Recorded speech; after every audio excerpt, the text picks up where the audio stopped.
Preskupe nekretnine, previsoke stanarine, premalo novogradnje. U Nemačkoj je sve teže doći do stana.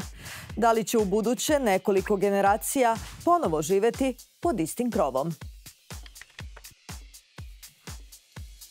Sve više stanovnika, sve manje stambenog prostora. U Nemačkoj su stanarine skočile u nebesa. Najgore je u atraktivnim metropolama. U Minhenu je 2016. za stan od 70 kvadrata moralo da se izdvoji preko 44% mesečne plate.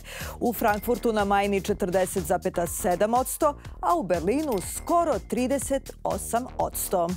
Novac pritom nije jedini problem. Ponuda stanova je sve mršavija. Samo 40% Nemaca žive u sopstvena 4 zida. Nemci nerado kupuju nekretnine zato što se plaše gubitka posla i bolesti. Za razliku od Nemaca, 70% Britanaca živi u sopstvenim stanovima i kućama, 80% Španaca i Italijana, a preko 90% građana bivših komunističkih zemalja, između ostalog i bivše Jugoslavije, u kojima je nakon pada komunizma izvršena masovna privatizacija društvenih stanova. Na jugu Evrope mladi dugo žive sa roditeljima. Ali kako je to kod Nemaca? Saša?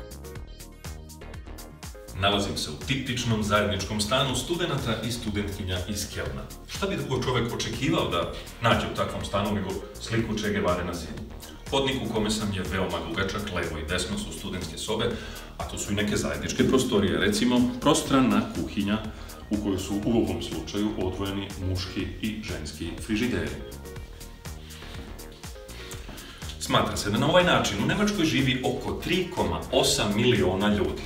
Posle 2010. primećen je trend da se na ovakav način ne okupljaju samo studenti i studentkinje, već i zaposleni ljudi, pa čak i penzioneri.